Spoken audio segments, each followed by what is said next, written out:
وہ شخص کے جو بات کو چھپائے، بات کو چھپانے والا، ومن جہر بہ، اور جو اس کو ظاہر کرے، اونچی اعلان کرے، یہ دونوں اللہ کے لیے برابر ہیں۔ من اسر القول اور ومن جہر بہ، یہ دونوں ایک دوسرے کے مقابل ہیں۔ ومن ہوا مستخف باللیل، اور وہ شخص کے جو رات کی تاریکی میں چھپنے والا ہو، وسارب بالنہار، اور بالکل ظاہر ہونے والا، دن کے اندر چلنے پھرنے والا، یہ دونوں اللہ تعالیٰ کے لیے تم میں سے وہ دونوں شخص برابر ہیں، جو کوئی بات چھپ کے کرے یا کوئی بات ظاہر کر کے کرے۔ ایسا نہیں ہے کہ اللہ رب العزت اس ظاہر کرنے والے کو تو زیادہ اس کے علم میں، اس شخص کے بارے میں علم اللہ کا زیادہ ہے، اور پوشیدہ بات کرنے والے کے بارے میں اللہ کا علم کم ہے، نہیں، اللہ کے لیے دونوں برابر ہیں۔ اگر کوئی شخص رات کی تاریکی میں کوئی کام کرتا ہے اور کوئی شخص دن کے اجالے میں چلتے پھرتے ہوئے کوئی کام کرتا ہے، ممکن ہے کہ تمہارے لیے ان دونوں کا علم جو ہے وہ ایک جیسا نہ ہو، لیکن اللہ کے لیے ان دونوں کے بارے میں علم ہونا، اللہ کے پاس جو ہے اللہ کا جو علم ہے ان دونوں کے بارے میں وہ ایک جیسا ہے، اس میں کوئی فرق نہیں ہے۔ لہو معقبات من بین یدیہ ومن خلفہ، اور یہ جو انسان ہے اس کے لیے معقبات نگران ہیں، من بین یدیہ ومن خلفہ، اس کے آگے بھی اور اس کے پیچھے بھی، یحفظونہ من امر اللہ، جو اس کی حفاظت کرتے ہیں اللہ کے حکم سے اس کی حفاظت کرنے کے لیے مامور ہیں۔ یہ جو لہو ہے، لہو معقبات، اس لہو کے اندر دو تفاسیر ہیں۔ بعض علماء کہتے ہیں کہ اس سے مراد وہ شخص ہے جس کا پیچھے ذکر ہو رہا ہے، اس شخص کے لیے، ہر انسان کے لیے جو ہے وہ نگران ہے اس کے آگے اور پیچھے۔ اور بعض علماء نے، جیسا کہ امام قرطبی نے یہ کہا ہے کہ یہ لہو کی ضمیر جو ہے وہ لفظ اللہ کی طرف لوٹ رہی ہے۔ بہرحال پہلا معنی زیادہ بہتر ہے، لہو معقبات، اس انسان کے آگے اور پیچھے نگران ہیں، من بین یدیہ ومن خلفہ، جو اس کے آگے بھی ہیں اور اس کے پیچھے بھی ہیں۔ یحفظونہ، اس کے بھی دو معنی ہیں، ایک معنی تو یہ ہے کہ اس کی حفاظت کرتے ہیں، اور دوسرا معنی یہ ہے کہ یحفظونہ، اس کے اعمال اور اس کے اقوال کو محفوظ کرتے ہیں۔ کون سے دو معنی میں نے بیان کیے ہیں جی؟ جلدی سے بتائے کوئی۔ سر ایک یہ ہے کہ اس کی حفاظت کرتے ہیں اور دوسرا یہ کہ اس کے اعمال کو مطلب محفوظ کرتے ہیں۔ ہاں ٹھیک ہے، اچھا جی۔ تو یہ جو ہے وہ دو فرشتے ہوتے ہیں جو دو دن کے وقت ہوتے ہیں، دو رات کے وقت ہوتے ہیں، یہ وہ مراد ہے۔ لہو معقبات من بین یدیہ ومن خلفہ، ان کو معقبات اس لیے کہتے ہیں کہ یہ ایک دوسرے کی جگہ لیتے ہیں، جب دن والے جاتے ہیں تو رات والے آ جاتے ہیں، جب رات والے جاتے ہیں تو دن والے آ جاتے ہیں۔ لہو معقبات من بین یدیہ ومن خلفہ یحفظونہ من امر اللہ ان اللہ لا یغیر ما بقوم، اور بے شک اللہ تعالیٰ تبدیل نہیں کرتا ما بقوم، وہ نعمتیں جو کسی قوم کے اندر ہوتی ہیں وہ اللہ تعالیٰ تبدیل نہیں کرتا، حتی یغیروا ما بانفسہم، یہاں تک کہ وہ لوگ خود تبدیل نہ کر لیں اس چیز کو جو کہ ان کے اندر ہے، یعنی کہ جب تک لوگ اللہ تعالیٰ کی اطاعت کو، اللہ تعالیٰ کی معصیت سے تبدیل نہیں کرتے تو اللہ تعالیٰ بھی ان کے اوپر اپنی کی ہوئی نعمتوں کو تبدیل نہیں کرتا۔ لیکن جب لوگ اللہ تعالیٰ کی اطاعت کو معصیت کے ساتھ، ایمان کو کفر کے ساتھ تبدیل کر دیں، شکر کو ناشکری کے ساتھ تبدیل کر دیں، تو پھر اللہ تعالیٰ بھی اپنی نعمتوں کو تبدیل کر دیتا ہے۔ ان اللہ لا یغیر ما بقوم حتی یغیروا ما بانفسہم واذا اراد اللہ بقوم سوءا، اور جب اللہ تعالیٰ کسی قوم کے ساتھ برائی کا یا ان سے کسی نعمت کو چھیننے کا ارادہ کر لے، جب اللہ تعالیٰ ان کو کسی مصیبت میں ڈالنے کا ارادہ کر لے تو فلا مرد لہ، کوئی بھی اس کو لوٹانے والا نہیں ہوتا، کوئی بھی ایسا نہیں ہوتا جو کہ اس کو لوٹا دے، اس کو روک دے، اس حکم کو واپس موڑ دے۔ وما لہم من دونہ من وال، اور وما لہم، اور نہیں ہوتا ان لوگوں کے لیے جن کے ساتھ اللہ تعالیٰ نے مصیبت کا ارادہ کر لیا ہو، من دونہ، اللہ کے مقابلے میں، من وال، کوئی بھی مددگار، اللہ کی بات کے، اللہ کے حکم کے مقابلے میں پھر کوئی بھی ان کی مدد کرنے والا نہیں ہوتا۔ یہ آپ غور کریں تو یہ وہی بیان ہو رہا ہے اللہ تعالیٰ کے علم کا اور اللہ تعالیٰ کی قدرت کا بیان ہے کہ وہ اکیلا جو ہے وہ متصرف ہے، اور اس کے تصرف کے آگے جو ہے وہ پھر کوئی شخص بھی رکاوٹ نہیں بن سکتا۔ ٹھیک ہے، اگر کسی جگہ پر کوئی کنفیوژن ہو یا کوئی سوال ہو تو آپ لوگوں نے پوچھ لینا انشاءاللہ ہاتھ اوپر کر کے نا۔ وما لہم من دونہ من وال، اب جو ہے وہ بعض ایسے امور کا ذکر ہوگا جو اللہ تعالیٰ کی قدرت پر دلالت کرتے ہیں، اور ان کے اندر نعمت کا پہلو بھی ہے اور مصیبت کا اور اللہ تعالیٰ کے انتقام کا اور اللہ تعالیٰ کے غصے کا پہلو بھی ہے۔ اللہ تعالیٰ کی بعض ایسی نشانیاں بیان ہوں گی۔ فرمایا هو الذی یریکم البرق، وہی اللہ وہی ہے کہ جو تمہیں دکھاتا ہے وہ برق۔ برق سے مراد وہ چمکتی ہوئی روشنی ہوتی ہے جو آپ کو آسمان میں نظر آتی ہے۔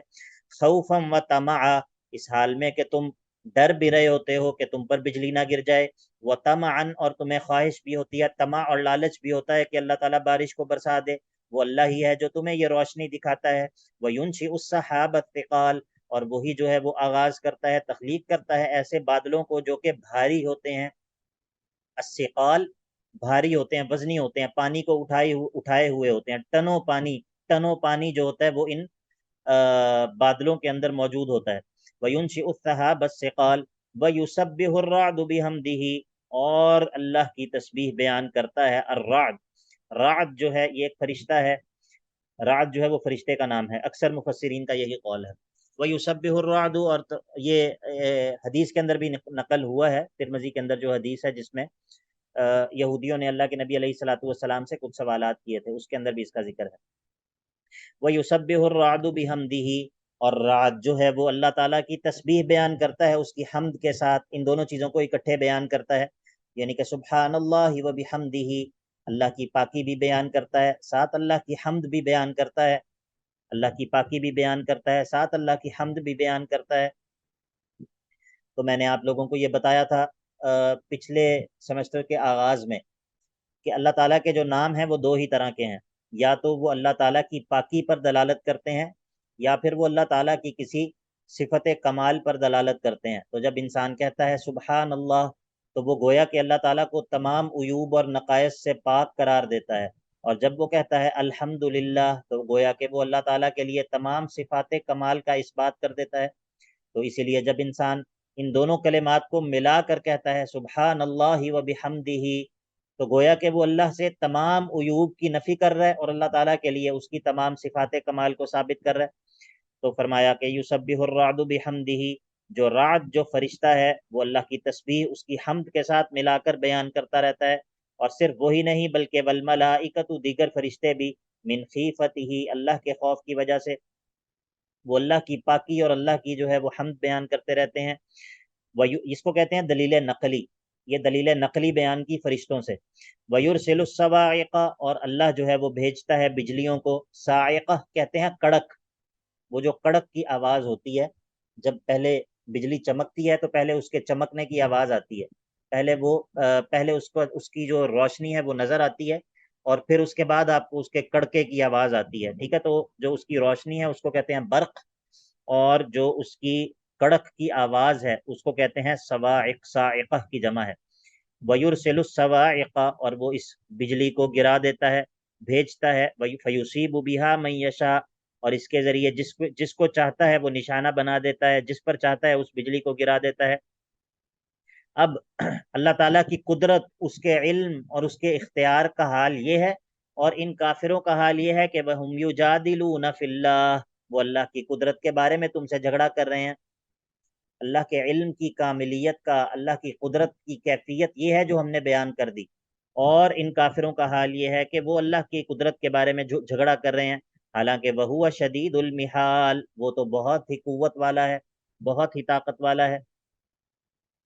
اب جب پیچھے یہ ساری باتیں بیان ہو گئیں، جی امجد بھائی۔ شیخ صاحب اس سے ہٹ کے ہی وہ آپ نے بھی رات کا بتایا نا، جی تو وہ میرے ذہن میں ہے کہ پاکستان کا ایک میزائل بھی ہے جس کا نام ہے رات، تو وہ بھی انہوں نے فرشتے کے نام پہ ہی رکھا ہوا ہے۔ اب میں تو نہ وزارت دفاع میں ہوں اور نہ ہی میں جو ہے نا وہ کہوٹا میں جاب کرتا ہوں کہ میں بتاؤں کہ انہوں نے کس وجہ سے یہ نام رکھا ہے، وجہ تسمیہ اس کی کیا ہے۔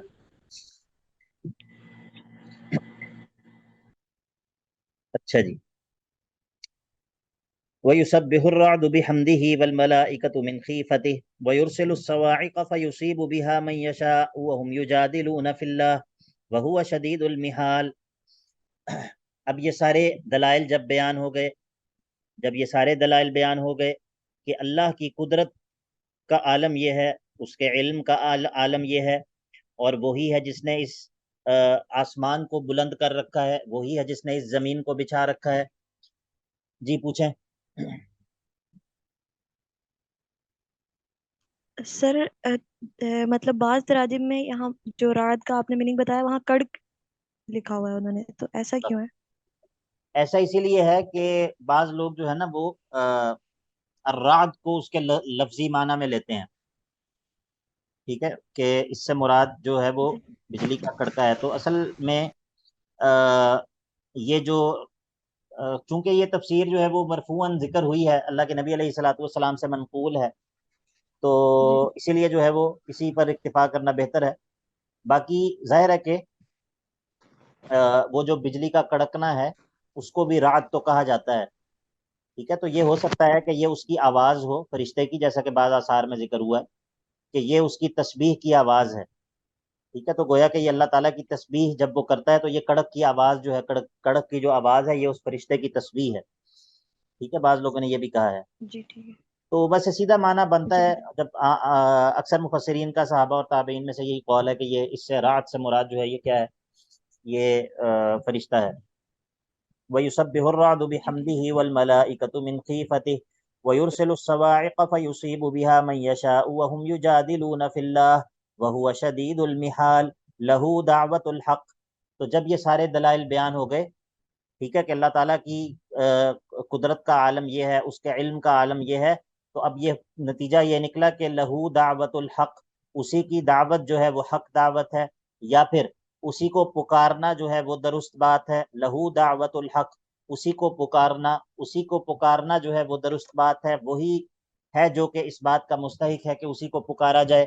والذین یدعون من دونہ، اور وہ لوگ وہ معبود کہ دوسرے کافر لوگ جن کو اللہ کو چھوڑ کر پکارتے ہیں، لا یستجیبون لہم بشیء، یہ باطل معبود تو ان پکارنے والوں کی کسی بھی پکار کا جواب نہیں دے سکتے، الا، مگر ان کا معاملہ تو یہ ہے، ان غیر اللہ کو پکارنے والوں کا معاملہ تو یہ ہے کہ کباسط کفیہ، جیسے کہ ہاتھ کو پھیلانے والا ہو، جیسے اپنے ہتھیلیوں کو پھیلانے والا ہو، کوئی شخص اپنی ہتھیلیوں کو پھیلانے والا ہو، الی الماء، پانی کی جانب، لیبلغ فاہ، تاکہ وہ پانی خود بخود اس کے منہ تک پہنچ جائے، حالانکہ وما ہوا ببالغہ، وہ اس پانی تک جو ہے وہ پہنچ نہ سکتا ہو، پانی جو ہے وہ اس کے منہ تک کبھی بھی پہنچنے والا نہیں ہے۔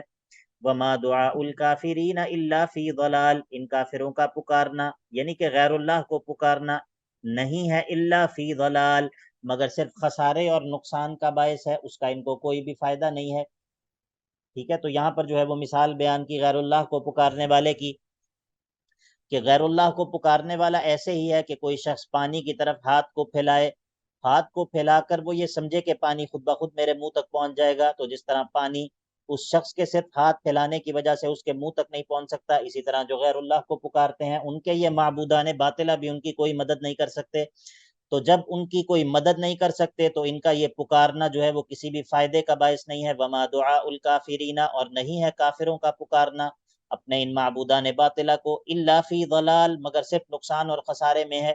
اور اللہ کا عالم تو یہ ہے، اللہ کی عبودیت اور اللہ کی الوہیت کا اور اس کی سلطنت کا عالم تو یہ ہے کہ وَلِلَّهِ يَسْجُدُ مَن فِي السَّمَاوَاتِ وَالْأَرْضِ طَوْعًا وَكَرْهًا، اور اللہ ہی کے لیے سجدہ ریز ہوتے ہیں، اسی کے مطیع و فرما بردار ہیں، من فی السماوات والارض، جو کوئی بھی آسمانوں اور زمین میں ہے، طوعا وکرہا، چاہتے ہوئے بھی اور نہ چاہتے ہوئے بھی، خوشی سے بھی یا مجبوری سے بھی، وظلالہم، اور ان کے جو سائے ہیں وہ بھی اللہ ہی کے لیے سجدہ ریز ہوتے ہیں، بالغدو والآصال، دن کے ابتدائی حصے میں بھی اور دن کے آخری حصے میں بھی۔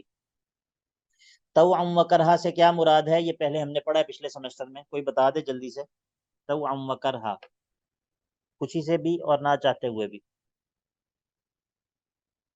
یاد ہے کسی کو؟ السلام علیکم وعلیکم سر، السلام۔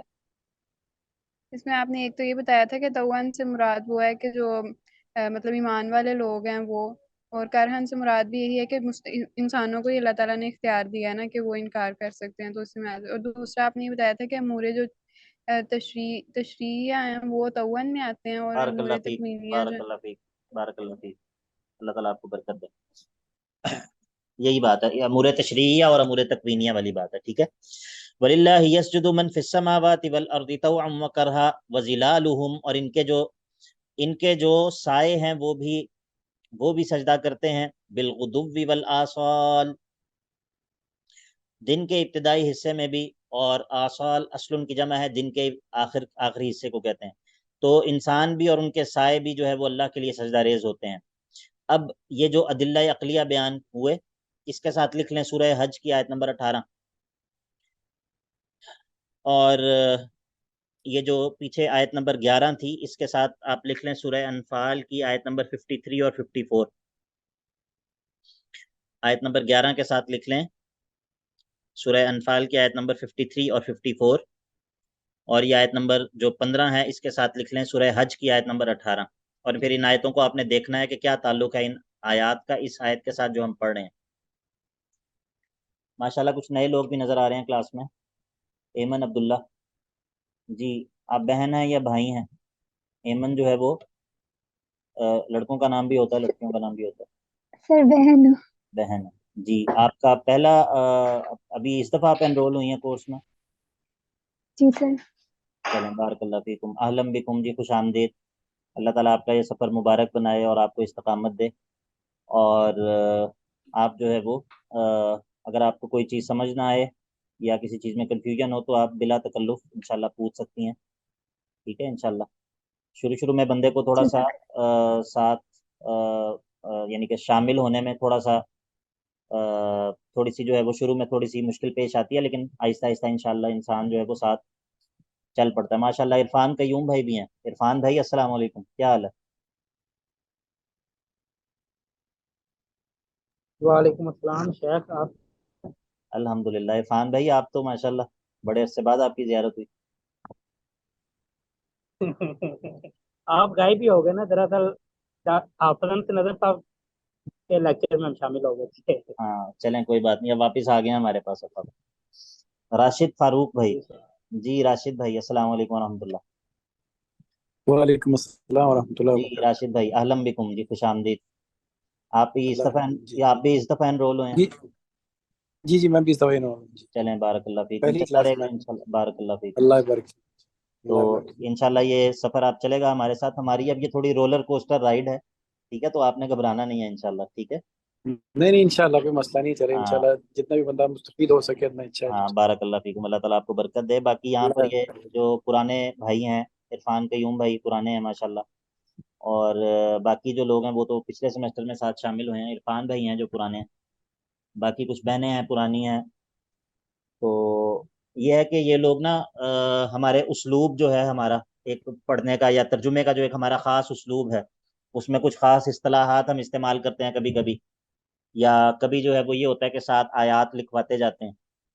تو یہ کچھ چیزیں ہیں، ان کے ساتھ آپ کو تھوڑا سا الائن ہونے میں تھوڑا سا شاید آپ کو ٹائم لگے، لیکن انشاءاللہ آہستہ آہستہ آپ جو ہے وہ ساتھ چل جائیں گے انشاءاللہ اللہ تعالیٰ کی توفیق سے، ٹھیک ہے. لیکن یہ ہے کہ اس میں آپ نے یہ نہیں سمجھنا کہ میں جو ہے وہ سوال نہیں کر سکتا، یا آپ نے کہا کہ مجھے کوئی بات سمجھ نہیں آ رہی تو میں خاموشی سے بیٹھا رہوں. نہیں، آپ نے جو ہے وہ پوچھنا ہے انشاءاللہ، سوال کرنا، ٹھیک ہے.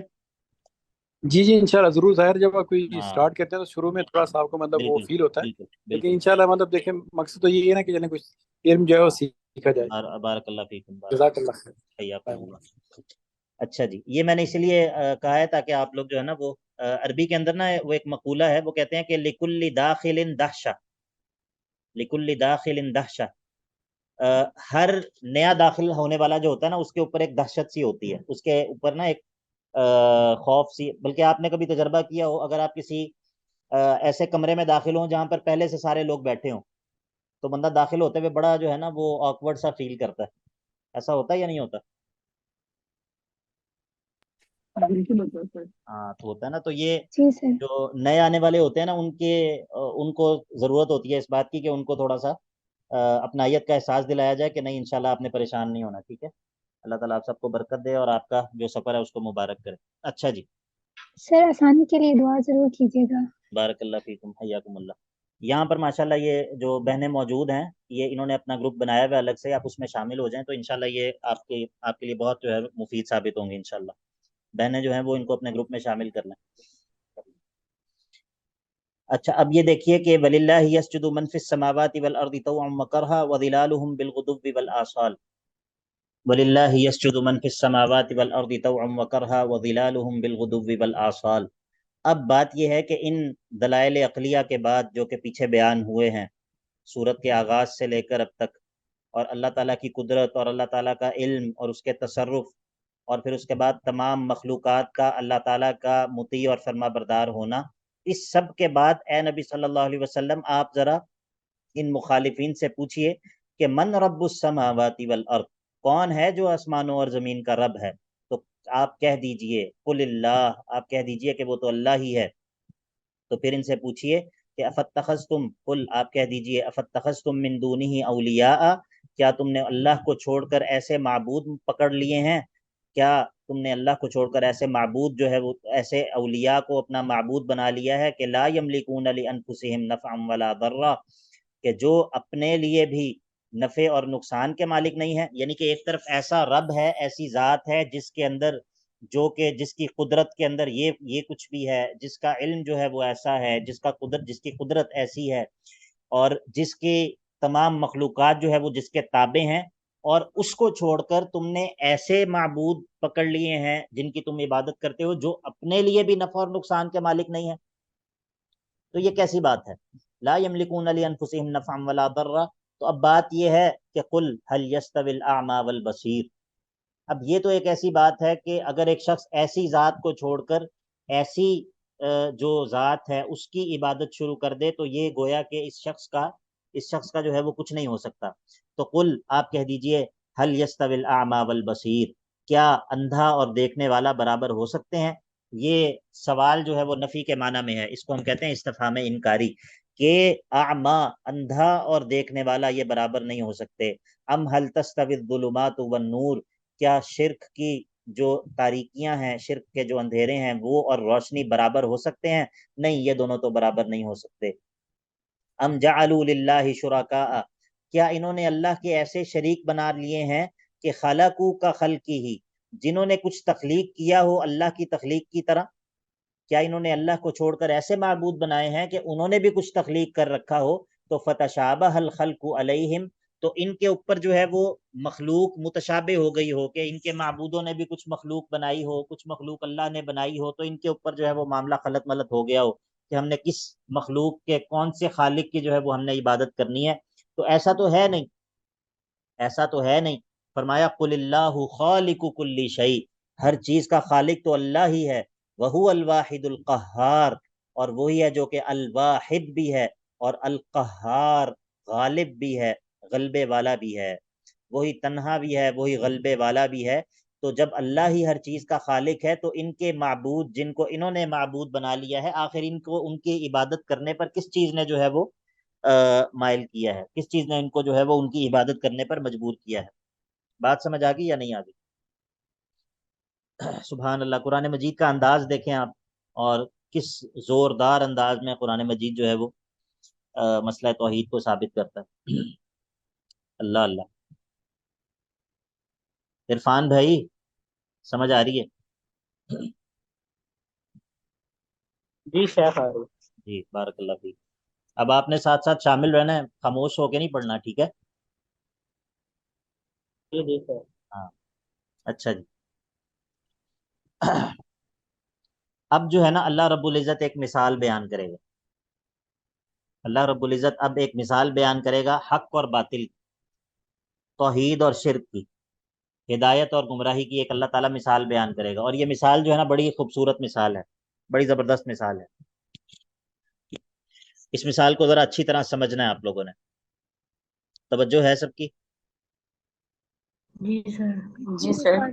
اللہ تعالیٰ فرماتا ہے انزل من السماء ماء، اللہ نے آسمان سے پانی نازل کیا ہے. یہ پہلی مثال پانی والی مثال ہے، اس کو کہتے ہیں المثل المائی، المثل المائی، پانی والی مثال. انزل من السماء ماء، اللہ نے آسمان سے پانی نازل کیا. فسالت، تو پس بہہ پڑی، اودیۃ، وادیاں، بقدرہا، اپنے اپنے سائز کے مطابق، اپنے اپنے جو ان کی کیپیسٹی تھی اس کے مطابق وادیاں جو ہیں اس پانی سے بھر گئیں اور بہہ پڑیں. فاحتمل السیل زبد الرابیہ، اور اس پانی نے جو کہ بہہ رہا تھا، سیل جو ہے وہ سیلاب کو بھی کہتے ہیں، اور مراد اس سے وہ پانی ہے جو کہ بہتا بہتا جو ہے وہ پانی اکٹھا ہو گیا. تو فاحتمل السیل، اس پانی نے اٹھا لیا اپنے اوپر، زبد الرابیہ، ایسی جھاگ جو کہ اوپر آ جاتی ہے، جھاگ یا پھر ایسا کوڑا کرکٹ یا ایسا جو خس و خاشاک جو کہ پانی کے اوپر آ جاتا ہے. یہ بات سمجھ آ گئی آپ کو؟ یہ کیا صورتحال بیان ہوئی ہے؟ اس کو سمجھ لیا آپ نے؟ جی سر. جی جی سر. اللہ تعالیٰ آسمان سے پانی نازل کرتا ہے تو وہ ہر وادی جو ہے وہ اپنے اپنی استطاعت اور اپنے اپنے سائز کے مطابق پانی جو ہے اس کو اٹھا لیتی ہے اور پانی اس میں بہنے لگ جاتا ہے. تو اللہ تعالیٰ نے آسمان سے وحی کو نازل کیا ہے، اللہ تعالیٰ نے آسمان سے وحی کو نازل کیا ہے، اللہ تعالیٰ نے آسمان سے حق کو نازل کیا ہے. تو جس طرح پانی اللہ تعالیٰ نے آسمان سے نازل کیا ہے اور وہ لوگوں کے لیے اس میں زندگی کا سامان ہے، اور لوگوں کے لیے اس میں نفع ہے، اور لوگوں کے لیے اس میں زندگی کا سامان اس طرح ہے کہ پانی کے ذریعے ان کے جانور پانی پیتے ہیں، وہ خود پانی پیتے ہیں، ان کی زمینیں جو ہیں وہ سبزہ اگاتی ہیں. اسی طرح اللہ تعالیٰ نے آسمان سے وحی کو نازل کیا ہے جس کے ذریعے ان کے قلوب زندہ ہوتے ہیں، ان کی روح جو ہے اس کی خوراک ہے، اس کی زندگی کا سامان اس وحی میں ہے. تو سالت اودیتم بقدریہا، جس طرح ہر نالی، ہر نالا، ہر پہاڑی چشمہ، ہر نہر، ہر ندی وہ اپنے اپنے سائز کے مطابق اس پانی کو اٹھا لیتی ہے، اسی طرح انسانوں کے قلوب بھی مختلف ہیں، انسانوں کے قلب یہ بھی مختلف ہیں. ہر قلب جو ہے وہ اپنی اپنی استطاعت کے مطابق اس وحی کو اپنے اندر جگہ دیتا ہے. ہر قلب جو ہے وہ اپنے اپنی استطاعت اور اپنی اپنی کیپیسٹی کے مطابق اس وحی کے علم کو جو ہے وہ اٹھا لیتا ہے. کوئی جو ہے وہ دل ایسا ہے کہ جو بالکل تنگ سی نالی کی طرح ہے، کوئی جو ہے وہ ایک تیز پہاڑی نالے کی مانند ہے، اور کوئی دل ایسا ہے کہ وہ ایک دریا کی مانند ہے، اور اس نے وحی کو جو ہے وہ اتنا زیادہ اپنے دل کے اندر جو ہے وہ جگہ دے رکھی ہے. تو فصالت اودیتم بقدریہا، اللہ تعالیٰ آسمان سے پانی نازل کرتا ہے تو مختلف وادیاں اس کو اپنی اپنی استطاعت کے مطابق جو ہے وہ اٹھا لیتی ہیں اور بہہ پڑتی ہیں. تو فاحتمل السیل زبد الرابیہ، لیکن اس پانی کے اوپر کی سطح کے اوپر گند مند اور میل کچیل اور خس و خاشاک جو ہے وہ جمع اور اکٹھا ہو جاتا ہے. یہ پہلی مثال ہے. دوسری مثال یہ ہے کہ وَمِمَّا يُوقِدُونَ عَلَيْهِ فِي النَّارِ، اور وہ چیزیں کہ جن کو آگ پر جن چیزوں کو گرم کیا جاتا ہے، جن چیزوں کو آگ پر گرم کیا جاتا ہے، فی الناری آگ میں، ابتغاء حلیۃ زیورات کو بنانے کے لیے، او متاع یا دوسرے ضرورت کے سامان کے لیے. بعض ایسی دھاتیں ہوتی ہیں کہ جن کو آگ کے اوپر تپایا جاتا ہے، آگ میں ان کو گرم کیا جاتا ہے، اور جب ان کو آگ میں گرم کیا جاتا ہے تو زبد مثلہ، ان کے اوپر بھی اسی طرح جو ہے نا وہ جھاگ آ جاتی ہے. مثلا تانبا ہے یا سونا اور چاندی ہے یا اسی طرح دوسری دھاتیں ہیں، وہ جو ہے وہ جب اپنی را فارم میں ہوتی ہیں تو وہ ملی جلی ہوتی ہیں، ان کے اندر امپیورٹیز بھی ہوتی ہیں، اس کے اندر جو ہے وہ خالص دھات بھی ہوتی ہے. تو جب آگ کے اوپر، بھٹی کے اوپر ان کو سلگایا جاتا ہے، ان کو اچھی طرح گرم کیا جاتا ہے، تو اس کی جو امپیورٹیز ہوتی ہیں، اس کے اندر جو چیزیں کام کی نہیں ہوتی، فالتو چیزیں ہوتی ہیں، تو وہ اس کے اوپر آ جاتی ہیں. ٹھیک ہے، بات سمجھ آ گئی یہاں تک سب کو؟ جی جی. ڈاکٹر فیصل صاحب آپ کو بھی سمجھ آ گئی؟ جی سر شور. ہاں جی السلام علیکم. بارک اللہ فیک. وعلیکم السلام، حیاکم اللہ. اب دیکھیں اللہ رب العزت کیا فرماتا ہے. اللہ تعالیٰ فرماتا ہے کذالک یضرب اللہ الحق والباطل، یہی ہے حق اور باطل کی مثال. اللہ اسی طرح حق اور باطل کی مثال بیان کرتا ہے. ہوتا یہ ہے کہ حق جو ہے وہ نیچے موجود ہوتا ہے، لیکن باطل اس کی اوپر کی سطح کے اوپر جمع ہو جاتا ہے. حق کے اوپر جو ہے وہ کیا چیز غالب آ جاتی ہے؟ باطل. ہاں، دیکھنے میں آپ کو باطل ہی باطل نظر آ رہا ہوتا ہے. اس پانی کے اوپر کی سطح کے اوپر جو میل کچیل جمع ہو جاتا ہے وہ اس پانی کو اپنے نیچے چھپا لیتا ہے. تو بظاہر دیکھنے والے کو ایسے لگتا ہے کہ باطل حق کے اوپر غالب آ گیا ہے، باطل کی بہت زیادہ ہائپ کریٹ ہو جاتی ہے، باطل کا ہر طرف جو ہے وہ شور ہوتا ہے، باطل کا ہر طرف غلغلہ ہوتا ہے، ہر طرف انسان کو وہی سننے کو ملتا ہے، وہی دیکھنے کو ملتا ہے، تو وہ شخص جس کی نگاہ جو ہے وہ سطحی ہوتی ہے، وہ شخص کیا سمجھتا ہے؟ وہ شخص سمجھتا ہے کہ باطل جو ہے وہ حق کے اوپر غالب آ گیا، وہ سمجھتا ہے کہ باطل جو ہے ہر طرف اسی کا تذکرہ ہے، اس کے ویوز، اس کے سبسکرائبرز اور اس کے جو ہے وہ فالوورز وہ تو سب سے زیادہ ہیں، درست بات کو تو کوئی کہنے والا ہی نہیں ہے، درست بات کو تو کوئی سننے والا ہی نہیں ہے، ٹھیک ہے، باطل تو حق کے اوپر گویا کہ غالب آ گیا ہے۔ اور اسی طرح دوسری جو مثال ہے اس کے اندر بھی جو چیز امپیور تھی، وہ چیزیں جو کہ کسی کام کی نہیں تھی، وہ اس خالص سونے کے اوپر، اس خالص چاندی کے اوپر، اس خالص تانبے کے اوپر کی سطح کے اوپر آ جاتی، وہ خالص چیز جو ہوتی ہے وہ اس کے نیچے چھپ جاتی ہے۔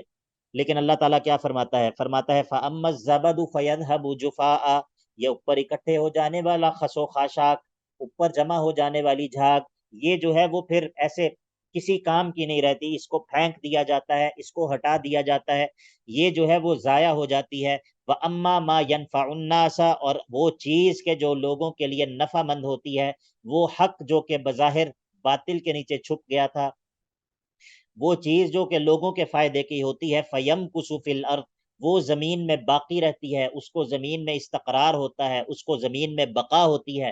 اور جو باطل ہوتا ہے، باطل کا معاملہ جو ہے نا وہ ڈھول کی مانند ہوتا ہے، الباطل کالطبل، کالطبل، ہاں، صوتہ عال وجوفہ خال، اس کی آواز تو بڑی اونچی ہوتی ہے لیکن وہ اندر سے بالکل خالی ہوتا ہے، وہ بالکل کھوکھلا ہوتا ہے۔ اسی لیے میرے بھائیوں اور میری بہنوں، یہ کبھی بھی اپنی زندگی کے اندر ان مظاہر کو دیکھ کر انسان کو متاثر نہیں ہونا چاہیے۔ یہ نظر بظاہر نظر آنے والی جو چیزیں ہوتی ہیں، چکا چوند ہوتی ہے، کسی چیز کا بہت زیادہ غلغلہ، کسی چیز کی ہائپ کریٹ ہو جانا، کسی انسان کا بہت معروف ہو جانا، کسی شخص کے ساتھ جو ہے وہ عوام کی ایک بڑی تعداد کا شامل ہو جانا، ان چیزوں کے ذریعے وہ لوگ متاثر ہوتے ہیں جن کی عقل سطحی ہوتی ہے، جن لوگوں کی عقل سطحی ہوتی ہے، جو لوگ گہری نگاہ نہیں رکھتے، وہ لوگ جو کہ بصیرت نہیں رکھتے، وہ ان چیزوں کی بنیاد پر حق اور باطل کا فیصلہ کرتے ہیں۔ وہ سمجھتے ہیں کہ جس کا زیادہ غلغلہ ہے یہ حق ہے، اور جو چیز بظاہر ہمیں نظر ہی نہیں آ رہی وہ چیز باطل ہے۔ لیکن ہوتا اس کے برعکس ہے، جب کچھ وقت گزرتا ہے، وقت گزرنے کے بعد چاہے اس میں 100 سال لگیں، چاہے اس میں 200 سال لگیں، چاہے اس میں 300 سال لگیں، لیکن باطل جو ہوتا ہے وہ بالآخر اس کو زوال آ جاتا ہے۔ اور اما ما ينفع الناس فيمكث في الارض، وہ چیز جو کہ لوگوں کے لیے حقیقتاً نفع مند ہوتی ہے، فائدہ مند ہوتی ہے، اس کو زمین میں استقرار مل جاتا ہے، وہ چیز زمین میں باقی رہتی ہے۔ فرمایا فَأَمَّا الزَّبَدُ فَيَذْهَبُ جُفَاءً وَأَمَّا مَا يَنْفَعُ النَّاسَ فَيَمْكُثُ فِي الْأَرْضِ، اور وہ چیز جو کہ لوگوں کے فائدے کی ہوتی ہے وہ زمین میں باقی رہتی ہے۔ كَذَلِكَ يَضْرِبُ اللَّهُ الْأَمْثَالَ، اسی طرح اللہ جو ہے وہ مثالوں کو بیان کرتا ہے۔ اللہ اکبر کبیرہ، اللہ اکبر۔ اب جب اللہ تعالیٰ نے حق اور باطل کی مثال بیان کر دی تو اب اللہ تعالیٰ لوگوں کے دو گروہوں کا تذکرہ کرتا ہے۔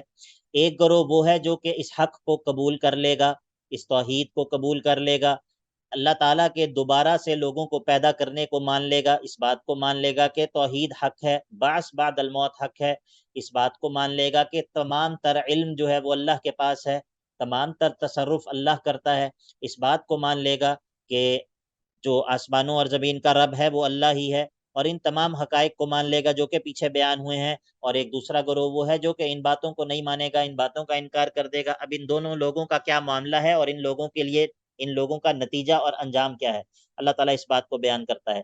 فرمایا للذین استجابوا لربہم، ان لوگوں کے لیے کہ جو کہ اپنے رب کی بات کو مان لیں گے، ان کے لیے کیا ہے؟ ان کے لیے الحسنہ، ان کے لیے حسنہ ہے، یہ جنت کے ناموں میں سے ایک نام ہے۔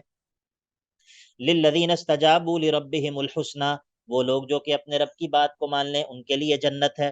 والذین لم یستجیبوا لہ، اور وہ لوگ جو کہ اللہ کی بات کو مانیں گے نہیں، اپنے رب کی بات کو تسلیم نہیں کریں گے، ان لوگوں کا معاملہ یہ ہوگا کہ لو ان لہم، اگر ان میں سے کسی ایک کے لیے ہو جائے، ما فی الارض جمیعا، جو کچھ بھی زمین میں ہے وہ سارے کا سارا اس کو مل جائے، ومثلہ معہ، اور اس کے ساتھ اتنا ہی اور بھی مل جائے، تو لفتدوا بہ، وہ کوشش کرے گا کہ وہ کسی طرح اس کے ذریعے فدیہ دے کر اپنے آپ کو بچا لے۔ جو لوگ اپنے رب کی بات کو تسلیم نہیں کریں گے، ان کو اگر اس زمین میں جو کچھ ہے وہ سارے کا سارا مل جائے اور اتنا ہی اور بھی مل جائے تو وہ خواہش کریں گے کہ کاش یہ سارے کا سارا دے کر، یہ سارے کا سارا مال دے کر ہم اپنے آپ کو چھڑوا لیں۔ ادھر آپ لکھ لیں سورہ آل عمران کی آیت نمبر 91، اور آپ نے دیکھنا ہے کہ کیا ہے اس آیت میں۔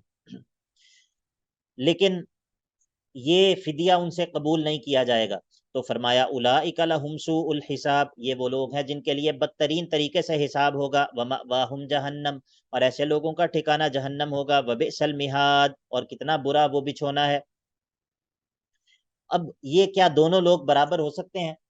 ایک وہ لوگ جنہوں نے اس بات کو، ان حقائق کو تسلیم کر لیا، جنہوں نے توحید کو تسلیم کر لیا، جنہوں نے اس قرآن کی حقانیت کو تسلیم کر لیا، جنہوں نے بعث بعد الموت کو تسلیم کر لیا، جنہوں نے یہ مان لیا کہ اللہ ہی ہے جو کہ کامل علم رکھتا ہے، اللہ ہی ہے جو کہ کائنات میں تصرف کرتا ہے۔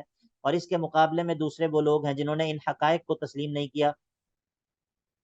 تو اللہ تعالیٰ فرماتا ہے افمن یعلم، تو کیا وہ شخص کے جو اس بات کا یقین رکھتا ہو کہ انما انزل الیک، کہ وہ چیز جو اللہ نے آپ کی طرف نازل کی ہے، جو نازل کی گئی ہے آپ کی طرف، من ربک، آپ کے رب کی جانب سے، الحق، وہ حق ہے۔ وہ شخص جس کو اس بات کا یقین ہو کہ جو چیز آپ کی طرف، آپ کے رب کی طرف سے نازل کی گئی ہے وہ حق ہے، کیا یہ شخص کمن ہوا اعما، اس شخص کی طرح ہو سکتا ہے جو کہ اندھا ہو، ان حقائق سے اندھا ہو؟ کیا یہ دونوں لوگ برابر ہو سکتے ہیں؟ نہیں، یہ دونوں لوگ برابر نہیں ہو سکتے۔ انما یتذکر اولو الالباب، نصیحت تو صرف وہی لوگ حاصل کرتے ہیں جن کی عقلیں جو ہیں وہ صاف ستھری عقلوں والے جو لوگ ہوتے ہیں، ذکی اور صاف عقلوں والے لوگ۔ الباب سے مراد وہ عقل ہوتی ہے جو کہ عقل صحیح ہوتی ہے۔ انما یتذکر اولو الالباب، نصیحت تو وہی لوگ حاصل کرتے ہیں جو کہ اولو الالباب ہوتے ہیں، صفا عقلوں والے ہوتے ہیں۔ یہ اولو الالباب کون لوگ ہیں؟ ان کی نشانی کیا ہے؟ الذین یوفون بعہد اللہ، یہ وہ لوگ ہیں جو پورا کرتے ہیں ان عہدوں کو جو کہ انہوں نے اللہ سے عہد کر رکھے ہیں۔ اور ولا ینقضون المیثاق، یہ اپنے ان وعدوں کو توڑتے نہیں ہیں۔ اس سے مراد وہ عہد بھی ہیں جو کہ انسان اللہ تعالیٰ سے کرتا ہے ایمان کے ذریعے، اور اس سے مراد وہ عہد اور وہ وعدے بھی ہیں جو کہ انسان آپس میں کرتے ہیں۔ الذین یوفون بعہد اللہ ولا ینقضون المیثاق والذین یصلون ما امر اللہ بہ ان یوصل، اور یہ وہ لوگ ہیں جو جوڑتے ہیں، یصلون جوڑتے ہیں، ما امر اللہ بہ ان یوصل، وہ چیز کہ جس کو جوڑنے کا اللہ نے حکم دیا ہے۔ ویخشون ربہم، اس سے مراد جو ہے وہ تعلقات ہیں، رحم کے تعلقات ہیں۔ ویخشون ربہم، اور اپنے رب کی خشیت رکھتے ہیں۔ ویخافون سوء الحساب، اور جو ہے وہ برے حساب سے جو ہے وہ یہ لوگ ڈرتے بھی ہیں۔ والذین صبروا ابتغاء وجہ ربہم، اور وہ لوگ جو کہ صبر کرتے ہیں اپنے رب کے چہرے کو پانے کے لیے، اپنے رب کی رضا کے لیے، اپنے رب کے چہرے کو پانے کے لیے صبر کرتے ہیں اس کو پانے کی امید میں۔ وَأَقَامُوا الصَّلَاةَ، اور نماز کو قائم کرتے ہیں۔ وَأَنفَقُوا مِمَّا رَزَقْنَاهُمْ، اور خرچ کرتے ہیں اس مال میں سے کہ جو ہم نے ان کو دیا ہے۔ کس طرح خرچ کرتے ہیں؟ سرًّا وعلانیةً، پوشیدہ طور پر بھی اور اعلانیہ طور پر بھی۔ وَيَدْرَؤُونَ بِالْحَسَنَةِ السَّيِّئَةَ، اور دھکیل دیتے ہیں، ہٹا دیتے ہیں، یدرؤون ہٹا دیتے ہیں، درأ یدرؤ کسی چیز کو ہٹا دینا، بالحسنۃ السیئۃ نیکیوں کے ذریعے برائیوں کو دھکیل دیتے ہیں، توبہ کے ذریعے گناہوں کو ہٹا دیتے ہیں۔ اولئک لہم عقبی الدار، یہی وہ لوگ ہیں کہ جن کے لیے آخرت کا گھر ہے، جن کے لیے اچھا انجام ہے۔ وہ اچھا انجام کیا ہے؟ وہ اچھا انجام یہ ہے کہ جنات عدن، ہمیشگی والی جنتیں ہیں، یدخلونہا، کہ جن میں یہ لوگ داخل ہو جائیں گے۔ اچھا، یہ اکیلے داخل ہوں گے؟ نہیں، ومن صلح من آبائہم وازواجہم وذریاتہم، اور جو نیک ہوں گے ان کے آبا و اجداد میں سے، وازواجہم، اور ان کی بیویوں میں سے، وذریاتہم، اور ان کی اولادوں میں سے، وہ بھی ان کے ساتھ جنت میں داخل ہو جائیں گے، ہمیشگی والی جنتوں میں۔ والملائکۃ یدخلون علیہم من کل باب، اور ہر دروازے سے ان پر فرشتے داخل ہو رہے ہوں گے، اور داخل ہو کر کہہ رہے ہوں گے سلام علیکم، اللہ کی تم پر سلامتی ہو گئی ہے، اللہ کی تم پر سلامتی ہو گئی ہے، کہ اللہ نے تمہیں بچا لیا ہے، اللہ نے تمہیں حشر کی سختیوں سے بچا لیا ہے، اللہ نے تمہیں حساب و کتاب کی سختیوں سے بچا لیا ہے، اللہ نے تمہیں دوزخ کی اور جہنم کی سختیوں سے بچا لیا ہے، تو اللہ کی طرف سے تم پر سلامتی ہو گئی ہے۔